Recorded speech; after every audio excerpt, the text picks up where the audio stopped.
Hello students, let's see next point, Young's double slit experiment. In this experiment, a plane wavefront is made to fall on an opaque screen AB having two similar narrow slits S1 and S2. तर विद्यार्थी मित्रांनो, आज आपण Young's double slit experiment हा पुढचा point पाहणार आहोत. याच्यामध्ये या एक्सपेरिमेंट मध्ये हा एक प्लेन वेव्हफ्रंट आहे. हा प्लेन वेव्हफ्रंट आहे आणि तो प्लेन वेव्हफ्रंट S1 आणि S2 अशा दोन स्लिट्स असणाऱ्या अशा एका ओपेक स्क्रीन वरती इन्सिडेंट होतो आहे. ओपेक स्क्रीन म्हणजे AB ही अशी एक अपारदर्शक स्क्रीन आहे आणि त्या अपारदर्शक स्क्रीनला साधारणपणे आपल्या टाचणीच्या आकाराचे दोन उभे छेद घेतलेले आहेत. त्याला आपण स्लिट्स म्हणूया. तर यस या सोर्स पासून येणारी लाईट इकडे या लेन्स वरती पडलेली आहे आणि लेन्स मधून जी लाईट बाहेर पडेल तो म्हणजे एक प्लेन वेव्हफ्रंट आहे. आणि हा प्लेन वेव्हफ्रंट AB या स्क्रीनवरती ओपेक स्क्रीनवरती अपारदर्शक स्क्रीनवरती पाडलेली आहे. मात्र त्या AB स्क्रीनला दोन उभे छेद काढलेले आहेत आणि त्याला आपण म्हणणार आहोत स्लिट्स. S1 आणि S2 ह्या दोन स्लिट्स आहेत. The plane wavefront can be either obtained by placing a linear source S far away from the screen or by placing it at focus of a convex lens kept close to AB. आता हा जो plain वेव्हफ्रंट आहे तो plain वेव्हफ्रंट आपल्याला दोन प्रकारे मिळवता येईल. एक तर काय करावे लागेल तर ह्या AB पासून फार दूर अंतरावरती हा सोर्स जर ठेवलेला असेल तर आपल्याला मिळणारा वेव्हफ्रंट हा प्लेन वेव्हफ्रंट असेल. आणि दुसरा मार्ग एबीच्या जवळ असलेली ही जी लेन्स आहे त्या लेन्सच्या फोकसला म्हणजे नाभीमध्ये जर आपण हा सोर्स ठेवला असेल तरी सुद्धा असा आपल्याला प्लेन वेव्हफ्रंट मिळू शकतो. The rays coming out of the lens will be parallel rays. त्या लेन्स पासून ही लेन्स आहे आणि ह्या लेन्स पासून बाहेर पडणारे हे जे लाईट रेज आहेत ते असे पॅरलल लाईट रेज आहेत. like this, rays coming out of the lens will be parallel rays and the wavefront will be a plane wavefront आणि हा वेव्हफ्रंट असा हा प्लेन वेव्हफ्रंट असणार आहे. The figure shows a cross section of the experimental setup and the slits have their lengths perpendicular to the plane of the paper. तर इथे ही जी plain आहे ह्या प्लेनला परपेंडिक्युलर अशा ह्या स्लिट्स आहेत. For better results slit should be about 2 to 4 millimeter apart from each other. तर आपल्याला चांगला इंटरफेरन्स पॅटर्न मिळण्यासाठी ह्या ज्या स्लिट्स आहेत S1 आणि S2 यांच्यामध्ये अंतर जे आहे ते 2 मिलीमीटर ते 4 मिलीमीटरच्या दरम्यान असायला हवे. An observing screen PQ is placed behind AB. मग जिथे आपल्याला इंटरफेरन्स मिळणार आहे ज्या स्क्रीनवरती इंटरफेरन्स मिळणार आहे ती स्क्रीन म्हणजे ही PQ आहे. हे P टोक आणि हे Q टोक. तर ही PQ ही स्क्रीन आहे ती AB च्या बॅक साइडला ठेवलेली आहे. म्हणजे इकडे हा सोर्स आहे, सोर्सच्या पुढे ही ओपेक स्क्रीन AB आणि त्याच्या पुढे एबीच्या मागच्या बाजूला एबीच्या पुढच्या बाजूला लाईट सोर्स आहे असे म्हणा. एबीच्या मागच्या बाजूला ही PQ ही स्क्रीन आहे की ज्याच्यावरती आपल्याला इंटरफेरन्स पॅटर्न पाहता येईल. For simplicity we assume that the slits S1 and S2 are equidistance from S. आता सोयीसाठी आपण काय समजणार तर स्लिट S1 आणि S2 ह्या S पासून सारख्याच अंतरावरती आहेत. So that wavefront starting from S and reaching S1 S2 at every instant of time are in phase. तर S1 आणि S2 ह्या S पासून सारख्याच अंतरावरती आहेत असे आपण समजणार, की ज्याच्यामुळे काय होईल तर S पासून ह्या S1 आणि S2 पर्यंत येणाऱ्या ज्या वेव्ज आहेत त्यांच्यामधील फेज जो आहे तो त्या कायम फेज मध्येच येतील. S1 आणि S2 मध्ये येणाऱ्या वेव्ज ह्या कायम फेज मध्ये येतील, कारण त्यांचे अंतर हे S पासून सारखे जवळपास सारखेच आहे, सारख्याच अंतरावरती आहेत. When the rays fall on S1 and S2, the two slits acts as a secondary sources of light, emitting cylindrical wavelengths to the right of AB. तर इथे when rays on S1 and S2, when rays fall on S1 and S2, two slits acts as the secondary sources of light. तर हे raise जेव्हा S1 आणि S2 वरती fall होतील, म्हणजे हा वेव्ह फ्रंट जेव्हा S1 आणि S2 वरती पडेल किंवा इकडून येणारी लाईट जेव्हा S1 आणि S2 वरती पडेल, तेव्हा हा S1 आणि हा S2 हे दोघेही सेकंडरी सोर्स ऑफ लाईट सारखे ऍक्ट होतील, दोघेही लाईटचे सोर्सेस होतील आणि एबीच्या उजव्या बाजूला ते सिलेंड्रिकल वेव्ह फ्रंट्स किंवा सिलेंड्रिकल वेव्हज एमिट करतील, म्हणजे या भागामध्ये त्यांनी त्या एमिट केलेल्या वेव्हज आहेत. The two secondary sources emit waves in phase with each other at all times. तर हे दोन्ही सोर्सेस आहेत, त्यांनी एमिट केलेल्या वेव्हज ह्या फेज मध्ये असतील. The crest and troughs of the secondary wavelets superpose as shown in the figure and interfere constructively along the straight lines joining the blue dots as shown in this figure. तर इथे ज्या continuous lines आहेत त्या continuous lines म्हणजे crest आहेत आणि दोन्ही सोर्सेसच्या crest, ही पहिल्या सोर्सचा पहिला क्रेस्ट आहे, दुसऱ्या सोर्सचा हा पहिला क्रेस्ट आहे. त्यानंतर अल्टरनेटली डॉटेड लाईन्स आहेत किंवा डॅशड लाईन्स. त्या डॅशड लाईन्स म्हणजे ट्रफ्स असतात. तर S1 आणि S2 अल्टरनेटली क्रेस्ट आणि ट्रफ्स असे एमिट करतात, त्यांच्यापासून बाहेर पडतात. मग आता या ठिकाणी आकृतीमध्ये काही निळे डॉट्स दाखवलेले आहेत आणि हे जे निळे डॉट्स आहेत तर त्या निळ्या डॉट्सच्या ठिकाणी काय झालेले आहे पहा, हा एक निळा डॉट्स आहे, इथे क्रेस्ट आणि या ठिकाणी ट्रफ्स कोइन्साइड झालेले, इथे परत क्रेस्ट कोइन्साइड झालेले आहेत, या ठिकाणी ट्रफ्स कोइन्साइड झालेले आहेत, पुन्हा हे क्रेस्ट, हे ट्रफ आणि हे क्रेस्ट. तर अशा प्रकारे जे ब्ल्यू डॉट्स आहेत ह्या सर्व ब्ल्यू डॉटच्या ठिकाणी क्रेस्ट आणि क्रेस्ट किंवा ट्रफ आणि ट्रफ हे एकमेकांच्या वरती कोइन्साइड होतात आणि अशा जोडलेले ह्या सगळ्या लाईन्स या ठिकाणी आपण दाखवलेले आहेत.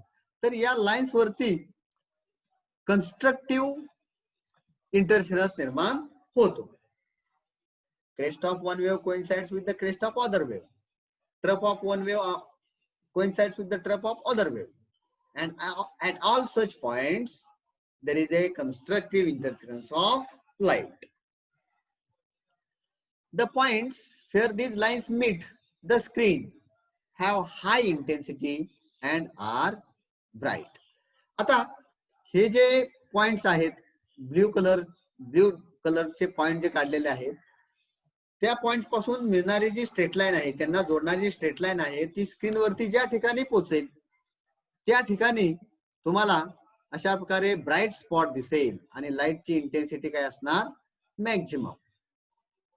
जिथे जिथे निळ्या डॉट्स मधून जाणारी लाईन स्क्रीन वरती पोहोचलेली आहे, स्क्रीन वरती त्या ठिकाणी तुम्हाला ब्राईटनेस एकदम ब्राईट कलरची लाईट दिसेल आणि लाईटची इंटेन्सिटी त्या सर्व ठिकाणी काय असणार, मॅक्झिमम असणार. The images of the slits are also perpendicular to the plane of the paper. आता इथे या ठिकाणी ह्या दोन स्लिटच्या इमेजेस दिसतील आणि ह्या स्लिटच्या इमेजेस कशा असतील तर हे डॉट्स नसतील, या ठिकाणी आपल्याला अशा प्रकारे हे अशा प्रकारचे बँड्स दिसतील. हा बँड दिसेल, हा एक ब्राईट बँड, हा दुसरा ब्राईट बँड, हा तिसरा ब्राइट म्हणजे ज्या ठिकाणी निळे डॉट्स आहेत त्या निळ्या डॉट्सना जायना जोडणाऱ्या लाईन्स स्क्रीनवरती ज्या ठिकाणी पोहोचतील त्या ठिकाणी आपल्याला अशा प्रकारचे ब्राईट बँड्स दिसतील. तर या ठिकाणी हा सेंट्रल ब्राईट बँड आहे, हा सेंट्रल ब्राईट बँड म्हणूया. त्यानंतर वरच्या बाजूचा हा पहिला ब्राईट बँड, खालच्या बाजूचा हा सेंट्रल ब्राईट बँडच्या वरच्या बाजूचा हा फर्स्ट ब्राईट बँड, सेंट्रल ब्राईटच्या बँडच्या खालच्या बाजूचा हा फर्स्ट ब्राईट बँड. अशा प्रकारे आपल्याला हे ब्राईट बँड्स दिसतील. The image plane rotated through 90 degree as shown on the right side of the figure. तर ही जी इमेज आहे स्क्रीनवरती दिसणारी जी इमेज आहे ती अशा प्रकारची असेल.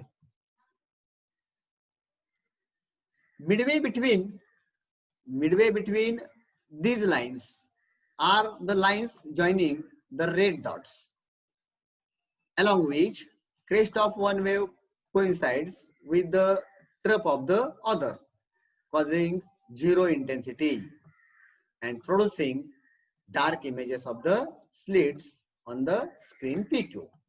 तर इथे ह्या ज्या निळ्या डॉट्सना जोडणाऱ्या ज्या लाईन्स आहेत ह्या निळ्या डॉट्सना जोडणाऱ्या लाईन्सच्या मध्ये पुन्हा लाल रंगाच्या डॉट्स दाखवलेले आहेत, लाल रंगाच्या डॉट्सना जोडणाऱ्या लाईन्स आहेत. तर या ठिकाणी जिथे रेड डॉट्स आहेत या ठिकाणी काय झालेले आहे पहा, तर एका सोर्स पासून येणारी क्रेस्ट किंवा एका वेव्हचा क्रेस्ट आणि दुसऱ्या वेव्हचा ट्रफ एकत्र आलेले आहेत. इथे दुसऱ्या वेव्हचा क्रेस्ट आणि पहिल्या वेव्हचा ट्रफ अशा प्रकारे क्रस्ट आणि ट्रफ एकत्र आलेले आहेत. आणि त्या ठिकाणी जिथे क्रस्ट आणि ट्रफ एकत्र येतात त्या ठिकाणी डिस्ट्रक्टिव्ह इंटरफेरन्स निर्माण होतो, हे आपण यापूर्वीच पाहिलेले आहे. तर अशा प्रकारे हे जे रेड डॉट्स आहेत त्या रेड डॉट्सना जोडणारी जी लाईन आहे ती लाईन स्क्रीनवरती जिथे टच होईल त्या ठिकाणी डिस्ट्रक्टिव्ह इंटरफेरन्स निर्माण झालेला असेल आणि इंटेन्सिटी, लाईटची इंटेन्सिटी त्या ठिकाणी मिनिमम असणार आणि ते जे भाग आहेत ते आपल्याला अशा प्रकारे डार्क बँड्स म्हणून दिसतील. तर हे जे आहेत ते डार्क बँड्स, एका वेव्हची क्रेस्ट दुसऱ्या वेव्हचा ट्रफ एकत्र आल्यामुळे डिस्ट्रक्टिव्ह इंटरफेरन्स निर्माण होईल आणि आपल्याला अशा प्रकारे मिनिमम इंटेन्सिटीचे काही रिजन्स तयार झालेले दिसतील, काही बँड्स तयार झालेले दिसतील. त्यांना आपण डार्क बँड्स किंवा डार्क फ्रिंजेस असे म्हणणार. These are the dark regions on the screen as shown on the right. इथे हे डार्क रिजन्स आहेत जिथे डिस्ट्रक्टिव्ह इंटरफेरन्स निर्माण झाला. The dark and bright regions are called fringes. हे जे डार्क आणि ब्राईट रिजन तयार होतात स्क्रीनवरती त्यांना फ्रिंजेस असे म्हणतात किंवा बँड्स असेही म्हणतात. And the whole pattern is called interference pattern. आणि हा जो टोटल आहे याला इंटरफेरन्स पॅटर्न असे म्हणतात की ज्याच्यामध्ये तुम्हाला अल्टरनेटली डार्क आणि ब्राईट फ्रिंजेस किंवा डार्क आणि ब्राईट बँड्स तयार झाल्याचे दिसतील. Let us now determine the positions and intensities of the fringes mathematically. Let us take the direction of propagation of plane waves incident on AB as x-axis. तर इथे वेव्हच्या प्रोपोगेशनची ही जी direction आहे त्याला आपण x axis समजणार. The screen is along YZ plane. ही जी screen आहे ही PQ, ही जी स्क्रीन आहे ती YZ प्लेन मध्ये आहे असे आपण समजूया. Y axis being along the plane of the paper आणि Y axis हा पेपरच्या प्लेन वरती आहे. म्हणजे उदाहरणार्थ आपण असे म्हणूया हा असा X axis आहे, त्यानंतर ही बाजू म्हणजे Y axis आहे आणि X आणि Y यांना परपेंडिक्युलर म्हणजे या प्लेनला जो परपेंडिक्युलर असेल तो म्हणजे Z axis. या ठिकाणी या ठिकाणाहून आपण काढणार हा Z axis. तर X axisच्या डायरेक्शनने वेव्ह चाललेले आहेत. वाय ऍक्सिस हा प्लेनच्या पेपर मध्येच आहे, म्हणजे पेपरच्या प्लेन मध्ये आहे, म्हणजे हा वाय ऍक्सिस आहे. हा एक्स ऍक्सिस आणि हा वाय ऍक्सिस यांचे मिळून असे हे प्लेन झाले, म्हणजे हे which is parallel to the paper. अशा प्रकारे the origin of the axis can be taken to be O, central point of S1 and S2 as shown in the figure. तर आता ही जी कोऑर्डिनेट सिस्टीम आपण दाखवलेली आहे त्याचा ओरिजिन या ठिकाणी आहे असे आपण म्हणूया. इथे हा ओरिजिन आहे. which shows the XY cross section of the experimental setup. This figure shows the XY cross section of the experimental setup. Let the distance between two slits S1 and S2 be D. इथे S1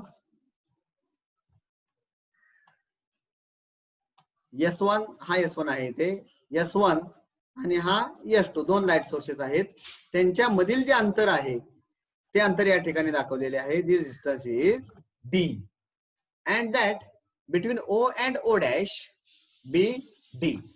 इथे O म्हणजे हे आहे S1 आणि S2 चा centre, त्याला बरोबर parallel या स्क्रीनवरील पॉइंट O डॅश आहे. हे जे अंतर आहे this distance is capital D. This distance is shown here. तर त्या दोन स्लिट्स आणि स्क्रीन यांच्यामधील अंतर किंवा O आणि O डॅश यांच्यामधील अंतर कॅपिटल D आहे असे आपण म्हणूया. For better results this D should be about a meter for the slit separation mentioned above. तर स्लिट मधील सेपरेशन आपण आधी पाहिलेले आहे 2 ते 4 मिलीमीटर. जर आपण ठेवले 2 मिलीमीटर ते 4 मिलीमीटर, तर ह्या स्लिट्स आणि स्क्रीन यांच्यामधील अंतर साधारणपणे 1 मीटर तरी असायला हवे. The points O dash on the screen is equidistant from S1 and S2. हा O dash हा जो पॉइंट आहे तो या S1 आणि S2 यांच्यापासून सारख्याच अंतरावरती आहे. Thus, distances traveled by the wavelets starting from S1 and S2 to reach O dash will be equal. त्याच्यामुळे काय होईल मग, S1 पासून निघालेल्या वेव्स आणि S2 पासून निघालेल्या वेव्स जेव्हा O dash या ठिकाणी म्हणजे इथे येऊन पोहोचतील तेव्हा त्यांनी कापलेले जे अंतर आहे, त्यांनी कापलेली जी पाथ आहे, कव्हर केलेली पाथ, ती सारखीच असेल, इक्वल असेल. The two waves will be in phase at O dash. इथे येणाऱ्या वेव्स आहेत त्या फेज मध्ये असतील, रिझल्टिंग इन कन्स्ट्रक्टिव्ह इंटरफरन्स. आणि जर एखाद्या पॉइंटच्या ठिकाणी वेव्स ह्या फेज मध्ये येत असतील तर तिथे कन्स्ट्रक्टिव्ह इंटरफरन्स निर्माण होतो. Thus this point O dash, at this point O dash there will be brightness.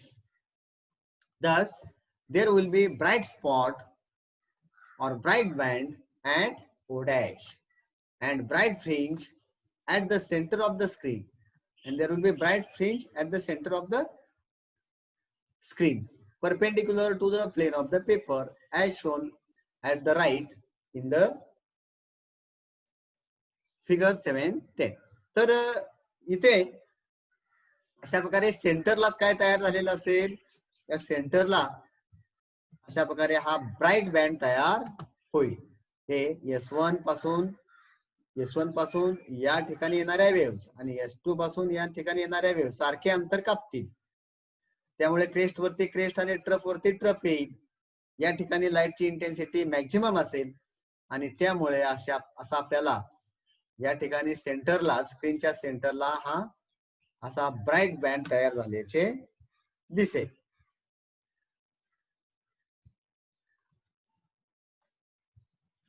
Now let us determine the positions of the other bright band fringes on the screen. आता इतर bright fringes कुठे तयार होतील, bright bands कुठे तयार होतील, त्यांच्या positions आपण डिटरमाइन करूया. Consider any point P on the screen. स्क्रीनवरील कोणताही पॉइंट आपण विचारात घेऊया P हा. The two wavelets from S1 and S2 travel different distances to reach P, and so the phases of the waves reaching P will not be the same. आता इथे S1 पासून निघालेल्या वेव्स आणि S2 पासून निघालेल्या waves P या ठिकाणी पोहोचताना त्यांनी कव्हर केलेले जे अंतर आहे, कव्हर केलेला जो पाथ आहे तो वेगळा वेगळा असणार आहे, आणि त्यामुळे P या ठिकाणी येणाऱ्या ज्या वेव्स आहेत त्यांच्यामधील फेज हा सारखाच असणार नाही, आणि फेज जर सारखाच नसेल तेव्हा त्यांच्यामध्ये फेज डिफरन्स असणार. दोघांचा फेज सारखा नाही म्हणजे त्यांच्या फेज मध्ये फरक आहे, त्यांच्या फेज मध्ये डिफरन्स आहे, म्हणजे फेज डिफरन्स आहे. तर तो फेज डिफरन्स आपण डिटरमाइन करूया. इफ द त्यांच्या फेज मधील त्या वेव्स फेज मध्ये नसतील, waves reaching P, phases of the waves reaching P will not be same. त्या ठिकाणच्या फेजेस सारख्या नसतील, फेजेस सारख्या असतील तर फेजेस मधील डिफरन्स 0 होईल. आता त्यामुळे आपण P ह्या ठिकाणी पोहोचणाऱ्या ज्या वेव्स आहेत त्या वेव्सनी कापलेले जे अंतर आहे त्या अंतरामधील फरक आपण सुरुवातीला डिटरमाइन करूया. आणि S1 आणि S2 यांच्यापासून निघालेल्या वेव्सनी P या ठिकाणी पोहोचताना कापलेले जे अंतर आहे, कव्हर केलेले डिस्टन्स आहे, कव्हर केलेला जो पाथ आहे त्यामधील जो फरक आहे तो फरक म्हणजेच आपण पाथ डिफरन्स असे म्हणणार. तो पाथ डिफरन्स हा एवढा असेल साधारणपणे, ही दोन्ही डिस्टन्सेस आपण जर सारखी समजली तर हे जे अंतर एवढे जादाचे मिळेल तो म्हणजेच काय असेल साधारणपणे अशा प्रकारे तो पाथ डिफरन्स असेल. तर पाथ डिफरन्स इथे डेल्टा एल या सिम्बॉलने दाखवलेला आहे. If the path difference delta L between S1 and S2 is an integral multiple of lambda, the waves arriving there will be interfere constructively, producing the bright fringe at P. आता काय सांगितलेले आहे तर S1 आणि S2 पासून निघालेल्या ज्या waves आहेत त्यांच्यामधील पाथ डिफरन्स म्हणजे डेल्टा L, त्यांनी कापलेल्या अंतरामधील फरक हा काय असला पाहिजे, इंटिग्रल मल्टिपल ऑफ लॅम्बडा, ह्या लॅम्बडाच्या पूर्ण पटीत. अशा प्रकारे delta is equal to delta L is equal to n lambda जर असेल तर या ठिकाणी वेव्स ह्या फेज मध्ये असतील आणि तो पॉइंट हा त्या ठिकाणी निर्माण होणारी फ्रिंज ही ब्राईट फ्रिंज असेल, तिथे कन्स्ट्रक्टिव्ह इंटरफिरन्स निर्माण होईल. तर ही एक कंडिशन आहे, महत्वाची कंडिशन फॉर ब्राईट फ्रिंजेस किंवा कंडिशन फॉर ब्राईट बँड. कोणती?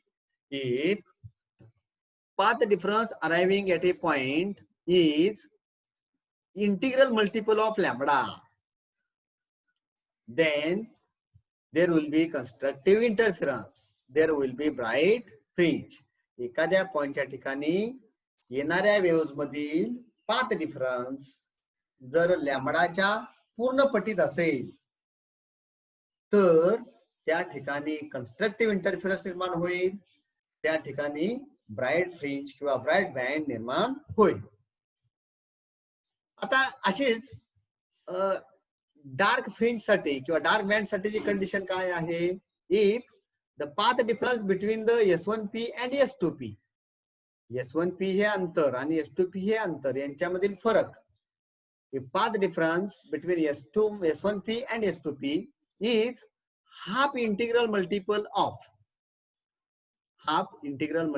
lambda, then there will be destructive interference and a dark fringe will be located at point P. तर इथे हा S1P आणि S2P यांच्यामधील पाथ डिफरन्स लॅम्बडा बाय 2 च्या पटीत असेल. Lambda by 2, 3 lambda by 2, 5 lambda by 2, 7 lambda by 2 म्हणजे odd multiple of lambda by 2 असे म्हणा. तर त्या ठिकाणी डिस्ट्रक्टिव्ह इंटरफिरन्स निर्माण होईल आणि तिथे डार्क पॉइंट किंवा डार्क फ्रिंज निर्माण होईल. If path difference between S1P and S2P is half integral multiple of lambda, then there will be destructive interference. तर लॅम्बडाच्या half integral multiple of lambda जर असेल तर त्या ठिकाणी डिस्ट्रक्टिव्ह इंटरफिरन्स निर्माण होईल. म्हणजे λ/2 च्या पटीमध्ये λ/2 च्या पटीमध्ये म्हणजे λ/2 च्या पटीमध्ये जर पाथ डिफरन्स असेल तर तिथे डिस्ट्रक्टिव्ह इंटरफिरन्स निर्माण होईल. Considering triangles S1 dash P and S2 dash P, we can write S2P square minus S1P square is equal to D square plus Y plus D by 2 square minus D square minus Y minus D by 2 square is equal to 2YD. आता या ठिकाणी काय केले आपण, आपल्याला S2P minus S1P हे अंतर काढायचे आहे. S2P हे अंतर जास्त आहे, S1P हे अंतर कमी आहे. मग ह्या दोन डिस्टन्स मधील फरक हा किती येईल, S2P minus S1P, S2P minus S1P एवढे हे अंतर येईल. मग S2P मायनस S1P हे अंतर आपल्याला काढायचे आहे. ते आपण कसे काढणार, तर यासाठी आपण दोन ट्रायंगल विचारात घेणार. S1 dash P, S1 dash P हा एक ट्रायंगल झाला. आणि दुसरा ट्रायंगल आहे S2 डॅश P हा सेकंड ट्रायंगल. मग याच्यावरून आपल्याला ही डिस्टन्सेस कशी करता येतील, तर त्यासाठी काय केले आपण, S2P square minus S1P square ह्या दोन्ही त्रिकोणाचे हे कर्ण आहेत हायपोटेनियस, हा ते केले. मग आता S2P स्क्वेअर बरोबर किती होईल, S2P हा आहे, S2 हा आहे P. मग हा कर्ण वर्ग बरोबर इतर दोन बाजूंच्या वर्गांची बेरीज असते. मग S2P स्क्वेअर बरोबर काय होतील, हे जे अंतर आहे ते D इतके आहे, D स्क्वेअर. आणि ही जी बाजू आहे हे एवढे अंतर, हे अंतर किती होईल, तर या ठिकाणी Y हे जे अंतर म्हटलेले आहे, इथून इथपर्यंत जे अंतर जे आहे हे अंतर Y आहे, Y. आणि हे जे अंतर आहे हे टोटल अंतर D आहे, इकडे पहा हे D, या D चे निम्मे हे अंतर असणार आहे. म्हणजे हे जे अंतर आहे एवढे, हे किती असेल, हे अंतर D by 2 आणि हे अंतर सुद्धा किती असणार, D by 2. तर हे टोटल अंतर एवढे अंतर किती झाले, हे Y झाले. आणि हे अंतर त्यामध्ये किती मिळवायचे आपण, इथे हे D by 2, कारण हे अंतर D आहे, एवढे अंतर हे टोटल अंतर D आहे, म्हणजे निम्मे याच्या किती होईल, D by 2. तर Y प्लस D by 2 चा स्क्वेअर केलेला आहे. यार S2P square is equal to S2 dash square plus S2 dash P square असे होईल. ह्या बाजूचा वर्ग अधिक ह्या बाजूचा वर्ग, ह्या बाजूचा वर्ग D स्क्वेअर, ह्या बाजूचा वर्ग Y plus D by 2 square. तशाच प्रकारे ह्या दुसऱ्या त्रिकोणासाठी आपल्याला हे अंतर किती होईल, हे अंतर D आहे आणि हे जे अंतर आहे ते Y मायनस D by 2. आता हे जर आपण सॉल्व्ह केले, A plus B bracket square is equal to A square plus 2AB plus B square. तर या सूत्रानुसार जर आपण हे एक्सपान्शन करून सबट्रॅक्शन केली तर आपल्याला S2P square minus S1P square is equal to 2YD असे मिळेल. Therefore we can write S2P square minus S1P square. A square minus B square आपण कसे लिहितो, A मायनस B एका ब्रॅकेट मध्ये गुणिले A plus B, A minus B into A plus B, तशा पद्धतीने हे लिहिलेले आहे. S2P मायनस S1P दुसऱ्या ब्रॅकेट मध्ये काय येतील, S2P प्लस S1P. पण दुसरा ब्रॅकेट इकडे आणून परत डिवाइड केलेला आहे पुढे. Therefore S2P minus S1P is equal to delta L. त्याला आपण पाथ डिफरन्स म्हटलेले आहे. तो पाथ डिफरन्स किती आलेला आहे, 2YD divided by S2P plus S1P. For d divided by d very small than 1, we can write S2p plus S1p is nearly equal to 2d. तर आता इथे बघा, हा d divided by capital D हा 1 पेक्षा अतिशय लहान असेल तर याचा अर्थ काय होतो, दिस d is very small as compared with the d. म्हणजे स्मॉल d हा कॅपिटल D च्या मानाने फारच कमी असतो.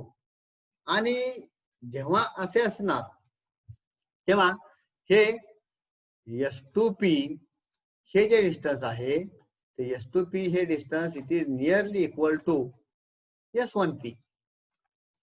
S2p आणि S1p ही डिस्टन्स जवळपास सारखी होतील आणि ते कशा इतकी आपण म्हणूया, साधारणपणे d इतकी असतील. S1p म्हणजे सुद्धा d आणि S2p म्हणजे सुद्धा d, म्हणजे d प्लस d बरोबर किती झाले, 2d. त्यामुळे हे जे इक्वेशन आहे हे इक्वेशन कसे होईल पहा, delta L is equal to 2yd आहेतच, 2yd divided by S2p plus S1p त्याची किंमत 2d. 2 इथे कॅन्सल झाले, म्हणजेच काय मिळेल आपल्याला, yd divided by capital D. तर S1 आणि S2 पासून निघालेल्या वेव्स P या ठिकाणी जेव्हा पोहोचतात तेव्हा त्यांनी कापलेले जे अंतर आहे त्यातील फरक म्हणजे पाथ डिफरन्स हा yd अपॉन d इतका असेल. Means this distance depends upon position of the point P from the centre of the screen, that is y. तर स्क्रीनच्या सेंटर पासून हा पॉइंट P नेमका किती अंतरावरती आहे त्याच्यावरती हे अवलंबून असणार. Thus, the condition for constructive interference at P can be written as. मग आता कन्स्ट्रक्टिव्ह इंटरफिरन्स ची कंडिशन आपल्याला काय लिहिता येईल या ठिकाणी, कंडिशन फॉर कन्स्ट्रक्टिव्ह इंटरफिरन्स इथे आपण मगाशी पाहिले एखादा पॉइंट ब्राईट असणार म्हणजे कन्स्ट्रक्टिव्ह इंटरफिरन्स कधी निर्माण होतो तर path difference is equal to integral multiple of wavelength lambda. मग पाथ डिफरन्स किती काढलेला आहे आपण, yd upon d. Path difference delta is equal to yd upon d. That should be equal to n lambda. yd upon d is equal to n lambda. Here symbol yn is used. N represents that particular number of the dark band. n म्हणजे particular number of dark band दाखवेल. पहिला dark band, दुसरा dark band, n is equal to 1 2 3 etc. हा 0 1 2 3 etc. yn being the position of nth fringe. yn म्हणजेच काय असणार, त्या n नंबरच्या ब्राइट फ्रिंजची पोझिशन. n बरोबर किती असतील इथे, n बरोबर 0 plus minus 1 plus minus 2 etc. It is given by yn. मग हे n नंबरचा ब्राइट बँड म्हणजे समजा एका विशिष्ट नंबरचा ब्राइट बँड तुम्हाला पाहिजे असेल तर त्याचे अंतर, त्याची पोझिशन आपल्याला कशावरून मिळेल, ह्या इक्वेशन वरून मिळेल. yn is equal to n lambda into d divided by d.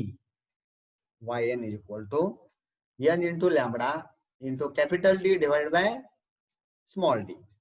तर या आधीच्याच इक्वेशन 1 वरून आपण ते काढलेले आहे. इथे हा d डिवाइड आहे, इकडे आल्यानंतर तो मल्टिप्लाय होईल, स्मॉल d मल्टिप्लाय आहे तो डिवाइड होईल अशा प्रकारे. तर yn बरोबर काय येतील, n into lambda into capital D divided by small d. This is equation 2. Suppose here this lambda is the wavelength of the light waves. Similarly, the position of the nth dark fringe, that is the destructive interference, is given by. मग dark fringe ची condition आपण पाहिली होती, path difference किती पाहिजे, it should be integral multiple of half lambda. Half लॅम्बडाच्या पटीमध्ये पाहिजे. म्हणजे दिस path difference delta L is equal to yn d upon d, which is equal to n minus half into lambda. आणि याच्यावर मग yn ची किंमत किती येईल? yn is equal to n minus half into lambda d upon d. This is equation number 3. The distance between any two successive dark or any two successive bright fringes yn plus 1 minus yn is same or is equal. आता सलगच्या दोन bright bands किंवा bright fringes आणि सलगच्या दोन dark fringes यांच्यामधील अंतर सारखेच असते. This is called the fringe width and is given by. आणि हे जे अंतर आहे त्याला फ्रिंज विड्थ म्हणतात आणि ही फ्रिंज विड्थ आपल्याला काढता येते. Fringe width W is equal to delta L is equal to yn plus 1 minus yn. तर सलगच्या दोन, समजा n नंबरचा जो ब्राइट बँड आहे तो yn या ठिकाणी असेल, त्याच्या पुढचा ब्राइट बँड म्हणजे n plus 1th bright band हा yn प्लस 1 या डिस्टन्सला असेल.